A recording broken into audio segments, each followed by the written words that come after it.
Post office scheme. Post ಆಫೀಸ್ನಲ್ಲಿ ಈ ಹೂಡಿಕೆ ಮಾಡಿ ಪ್ರತಿ ತಿಂಗಳು 9,250 ರೂಪಾಯಿ ಪಡೆದುಕೊಳ್ಳಿ. ನಮಸ್ಕಾರ ಸ್ನೇಹಿತರೆ, ಗಳಿಸಿರುವ ಹಣಕ್ಕೆ ತಕ್ಕನಾದ ಬಡ್ಡಿದರದ ಜೊತೆಗೆ ಪ್ರತಿ ತಿಂಗಳು ಹಣವನ್ನು ಪಡೆದುಕೊಳ್ಳಲು ಯಾವ ಸ್ಕೀಮ್, ಯಾವ ಬ್ಯಾಂಕ್ ಬೆಸ್ಟ್ ಎನ್ನುವ ಯೋಚನೆಯಲ್ಲಿದ್ದೀರಾ? ಅತಿ ಹೆಚ್ಚು ಬಡ್ಡಿ ಪಡೆಯುವ ಜೊತೆಗೆ ಅದೇ ರೀತಿಯ ವಿಶ್ವಾಸಾರ್ಹವಾಗಿರುವ ಜಾಗವನ್ನು ಹುಡುಕುತ್ತಿದ್ದೀರಾ? ಹಾಗಿದ್ದರೆ ಬ್ಯಾಂಕ್ಗಳಿಗಿಂತಲೂ ಅತಿ ಹೆಚ್ಚು ಬಡ್ಡಿ ಸಿಗುವುದು ಎಂದು ಅದು ಅಂಚೆ ಕಚೇರಿ, ಪೋಸ್ಟ್ ಆಫೀಸ್ ಮಾತ್ರ. ಕೆಲವು ಸಹಕಾರಿ ಸಂಸ್ಥೆಗಳು ಬಡ್ಡಿಯನ್ನು ಹೆಚ್ಚಿಗೆ ನೀಡಿದರೂ ಅದರಲ್ಲಿ ಹೂಡಿಕೆ ಮಾಡುವುದು ಅಷ್ಟೇ ತೊಂದರೆ ಇದೆ. ಮೋಸ, ವಂಚನೆಗಳ ಹೆಚ್ಚಾಗುತ್ತವೆ. ಯಾವಾಗ ಈ ಸಂಸ್ಥೆಗಳು ಜಾಗ ಖಾಲಿ ಮಾಡಿಕೊಂಡು ಹೋಗುತ್ತದೆ ಎನ್ನುವುದನ್ನು ಹೇಳುವುದೇ ಕಷ್ಟ.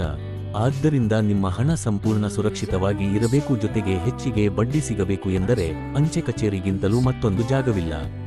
ಅಷ್ಟಕ್ಕೂ ಕೆಲ ವರ್ಷಗಳಿಂದ ಅಂಚೆ ಕಚೇರಿ ಬ್ಯಾಂಕ್ ಆಗಿ ಕಾರ್ಯನಿರ್ವಹಿಸುತ್ತಿದೆ. ಜನಸಾಮಾನ್ಯರು ತಮ್ಮದೇ ಸ್ಥಳಗಳಲ್ಲಿ ಅಂಚೆ ಸೌಲಭ್ಯ ಪಡೆಯಬಹುದಾಗಿದ್ದರಿಂದ ಇದು ಕೂಡ ಜನರಿಗೆ ಹೆಚ್ಚು ಇಷ್ಟವಾಗುತ್ತಿದೆ. ಕೇಂದ್ರ ಸರ್ಕಾರ ಇದಾಗಲೇ ಪೋಸ್ಟ್ ಆಫೀಸ್ನಲ್ಲಿ ಹಲವಾರು ಸ್ಕೀಮ್ಗಳನ್ನು ಜಾರಿಗೆ ತಂದಿದೆ.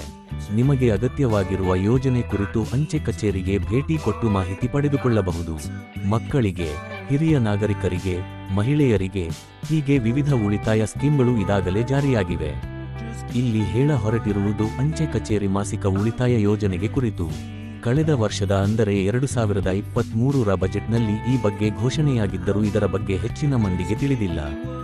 ಮಾಸಿಕವಾಗಿ ಒಂದಿಷ್ಟು ಹಣ ಬರಬೇಕು ಎಂಬ ಯೋಚನೆ ನಿಮ್ಮಲ್ಲಿದ್ದರೆ ನೀವು ಪ್ರತಿ ತಿಂಗಳು 9,250 ರೂಪಾಯಿವರೆಗೆ ಹಣವನ್ನು ಪಡೆಯಲು ಇದು ಅವಕಾಶ ಮಾಡಿಕೊಡುತ್ತದೆ. 1 ಲಕ್ಷ ಠೇವಣಿಗೆ 50,000 ರೂಪಾಯಿ ಬಡ್ಡಿ. ಎಲ್ಲಕ್ಕಿಂತ ಬೆಸ್ಟ್ ಅಂಚೆ ಇಲಾಖೆಯ FD. ಇಲ್ಲಿಯವರೆಗೆ ಅಂಚೆ ಕಚೇರಿ ಮಾಸಿಕ ಉಳಿತಾಯ ಯೋಜನೆಯಲ್ಲಿ ಹೂಡಿಕೆ ಮಾಡುವವರು ಗರಿಷ್ಠ 4.5 ಲಕ್ಷದವರೆಗೆ ಹೂಡಿಕೆ ಮಾಡಬಹುದಿತ್ತು. ಆದರೆ ಈಗ ಈ ಮಿತಿ 9 ಲಕ್ಷದವರೆಗೆ ಏರಿಕೆ ಮಾಡಿರುವ ಹಿನ್ನೆಲೆಯಲ್ಲಿ ಅತಿ ಹೆಚ್ಚಿನ ಮಾಸಿಕ ಲಾಭ ಪಡೆದುಕೊಳ್ಳಬಹುದಾಗಿದೆ. ಮನೆಯ ಒಬ್ಬರೇ ಸದಸ್ಯರು ಬಯಸಿದರೆ 9 ಲಕ್ಷದವರೆಗೆ ಹೂಡಿಕೆ ಮಾಡಬಹುದು. ಜಂಟಿಯಾಗಿದ್ದರೆ 15 ಲಕ್ಷದವರೆಗೆ ಅವಕಾಶವನ್ನು ಕಲ್ಪಿಸಲಾಗಿದೆ. ಈ ಯೋಜನೆ ಅಡಿಯಲ್ಲಿ ಕನಿಷ್ಠ 1,000 ರೂಪಾಯಿಯಿಂದ ಗರಿಷ್ಠ 15 ಲಕ್ಷ ರೂಪಾಯಿವರೆಗೆ ಜಂಟಿಯಾಗಿದ್ದರೆ ಹೂಡಿಕೆ ಮಾಡಲು ಅವಕಾಶವಿದೆ. ಸದ್ಯದ ಬಡ್ಡಿ ದರವು %7.4 ಇದೆ.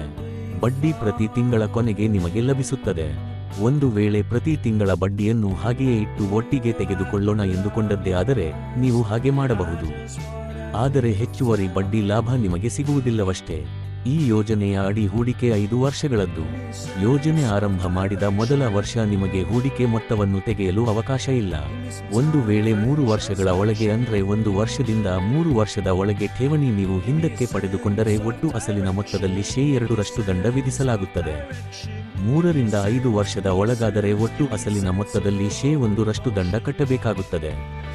ಒಂದು ವೇಳೆ ಠೇವಣಿದಾರರು ಮೆಚ್ಯೂರಿಟಿ ಅವಧಿಗೂ ಮುನ್ನ ಮೃತಪಟ್ಟರೆ ಖಾತೆಯನ್ನು ಮುಚ್ಚಿ ನಾಮಿನಿಗೆ ಅಸಲು ಹೂಡಿಕೆ ಮೊತ್ತ ಮತ್ತು ಬಡ್ಡಿಯನ್ನು ನೀಡಲಾಗುತ್ತದೆ.